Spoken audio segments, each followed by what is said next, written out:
Caucase du Nord. Voyage dans les républiques de Tchétchénie, d'Ingouchie et du Daghestan en avril-début mai 2016. Première étape, une franc-comtoise en Tchétchénie. Quelques impressions. Paris-Moscou, 3 heures de vol. Moscou-Grozny, 2h30 de vol. C'est l'aube.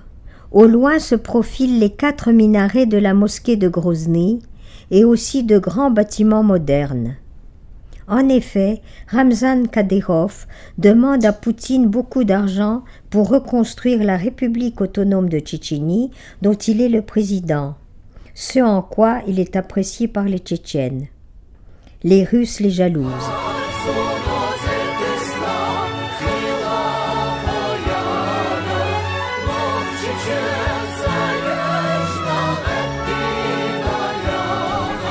À côté de la mosquée, il y a la seule église orthodoxe de Grozny. Beaucoup de Russes viennent visiter la capitale et sa cathédrale. Curieuse coïncidence, la guide de cette ville a vécu en France à Besançon-Planoise durant la première guerre de Tchétchénie, 1994-1996. La ville a été entièrement reconstruite à partir des plans d'architectes locaux ou de leurs descendants, qui, avant la guerre, étaient célèbres et compétents. Le style moderne est très original, inédit et agréable. Les maisons privées et les jardins se cachent derrière de grands murs et souvent derrière de magnifiques grilles métalliques.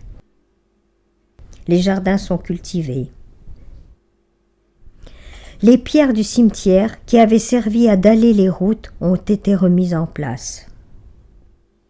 Les hommes sont en cravate et costume au travail, et les filles portent toutes de jolies jupes longues bariolées, des petits châles symboliques et de grosses boucles d'oreilles à la mode tchétchène.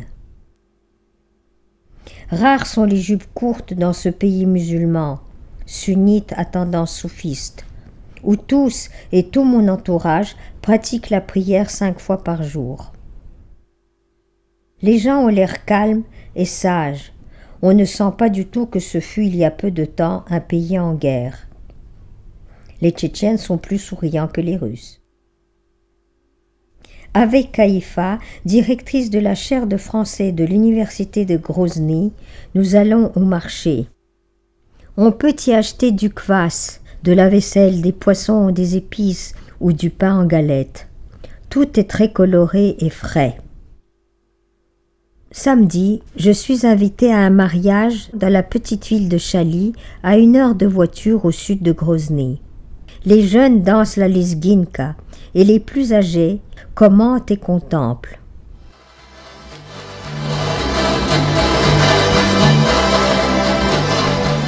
Le mari ne doit pas assister à son propre mariage. Il est dans une maison voisine avec ses frères et amis. Il ne rejoindra sa femme que tard dans la nuit, après le départ de tous les invités. On m'emmène voir la mariée. Elle est debout dans la chambre à coucher, très digne dans sa robe blanche, un bouquet rose à la main. C'est ainsi qu'elle recevra debout toute la journée les invités. Le lendemain, dimanche 1er mai, Kaïfa et moi, comme toute la population de Grozny, nous allons nous réunir sur la place devant le musée Kadyrov, près de la bibliothèque style moderne. Les élèves de notre institut portent la bannière « Faculté des langues étrangères » et chaque entreprise ou section fait de même. Chacun bavarde, félicite et se donne l'accolade à la tchétchène. Pour ce, il faut mettre un bras sur la taille de votre interlocuteur. Demain matin, je pars en Ingouchie, à 2 heures de voiture de Grozny, en marchrutka, un van à 12 places. Pas de frontière apparente entre les deux républiques. Mais le bourg de Sleptsovsk se trouve entre les deux.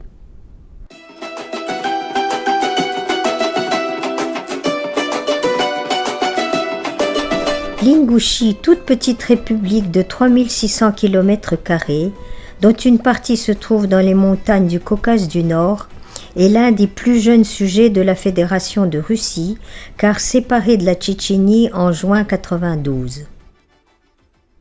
Les Tchétchènes et les Ingouches sont proches. Ils se disent Vaïnach, notre peuple. Ils sont musulmans sunnites. Ils comprennent leurs langues respectives.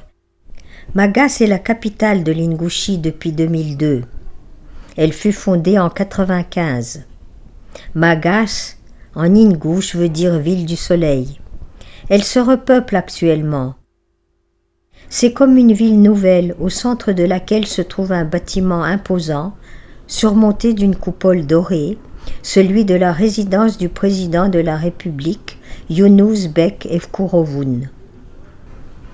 Je vais vivre chez mon amie Zoé, responsable de la chaire de français de l'université où travaillent 4 collègues, dont une professeure de latin.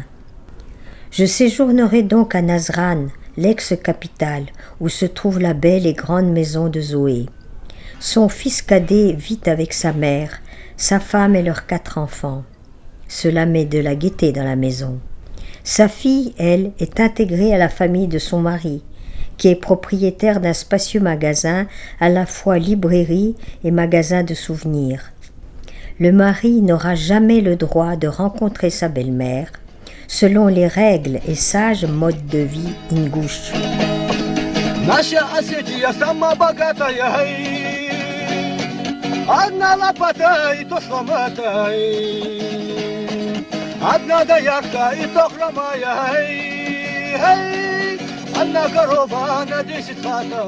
Zoé et son fils travaillent.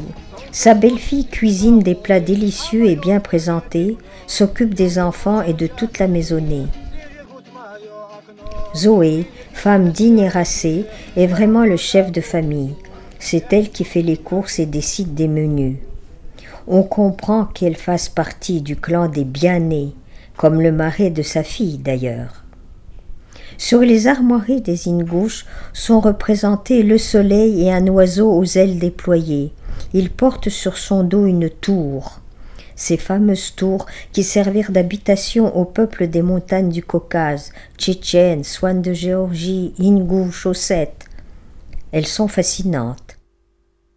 Elles s'élancent vers le ciel depuis le XIIe siècle, et les célèbres poètes ingouches disent que ces monuments en pierre sont les nouveaux pas de l'homme vers le ciel.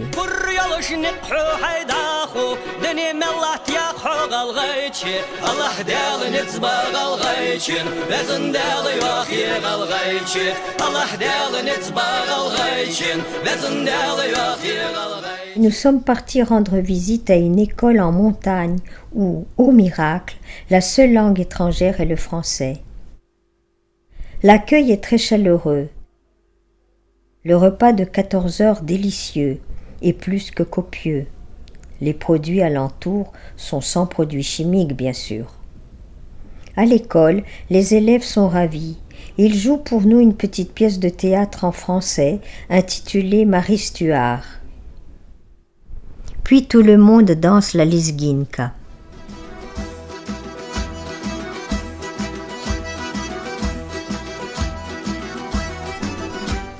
Ensuite, nous montons tous dans le bus pour aller voir une tour.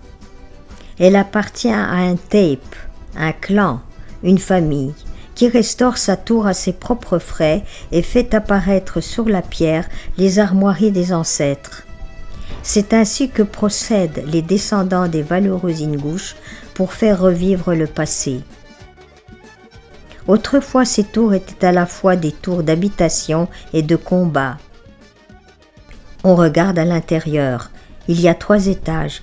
Le premier était pour le bétail, le deuxième lieu d'habitation et le troisième était tour de guet. Retour à Nazran.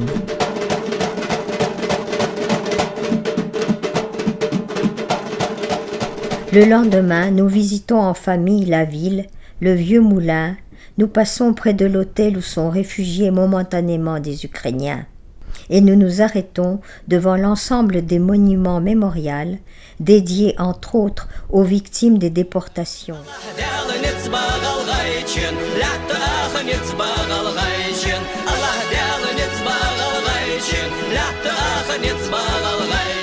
Au centre de cet ensemble, une élégante statue équestre représente le fameux bataillon sauvage. qui en 1916 fut reconnu par le tsar comme étant valeureux. Ces belliqueux djigites étaient décorés de la croix de Saint-Georges. Adieu pays des tours et des légendes, demain je pars pour le Daghestan.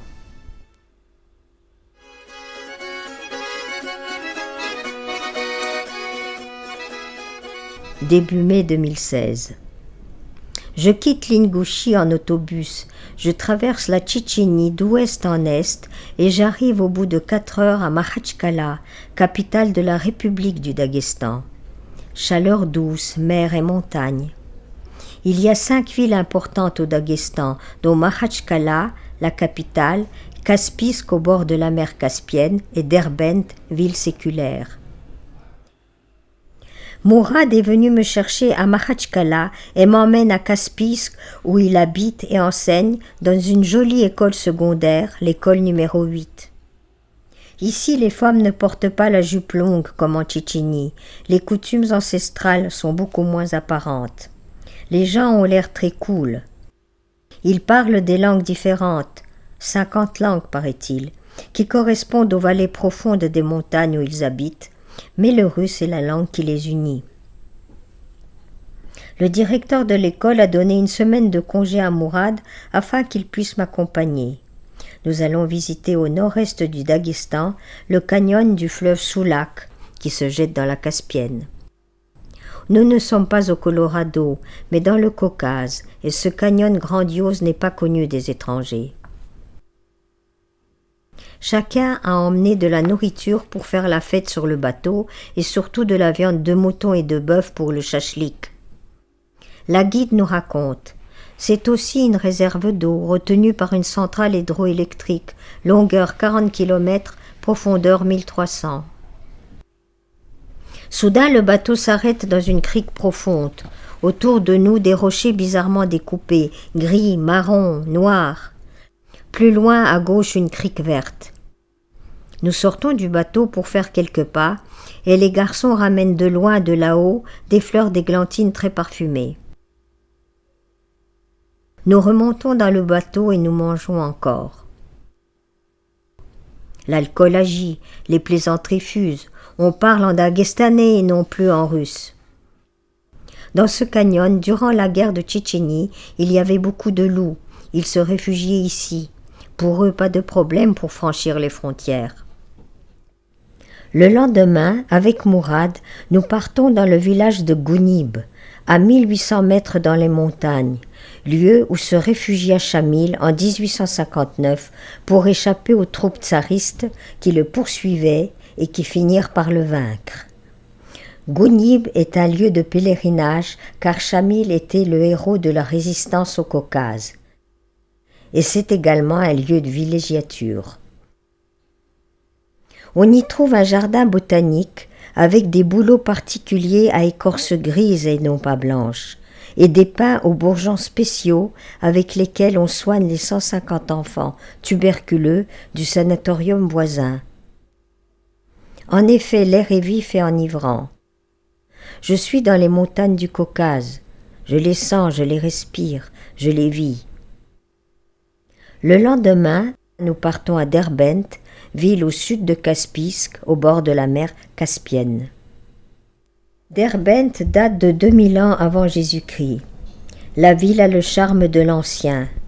Pierre le Grand la conquiert en 1722. La maison où il s'installa est devenue un centre culturel.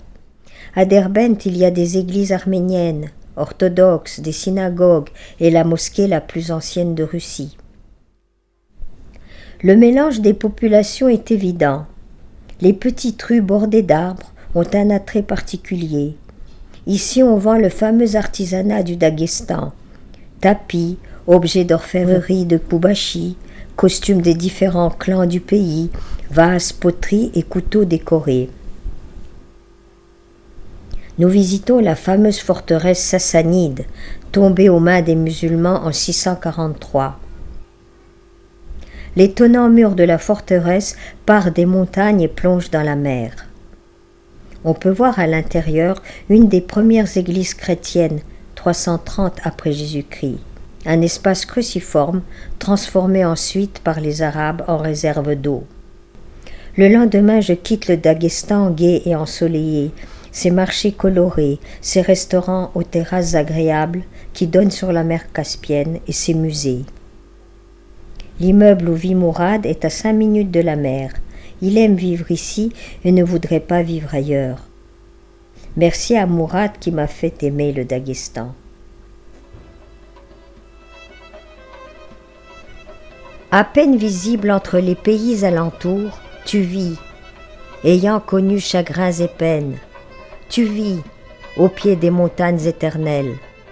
Tu vis, mon pays, à peine visible, mais vaste et infini. En somme, tu nous ressembles et tu nous plais. En guise de lait, à sa naissance, tu as donné à ton peuple fierté et liberté.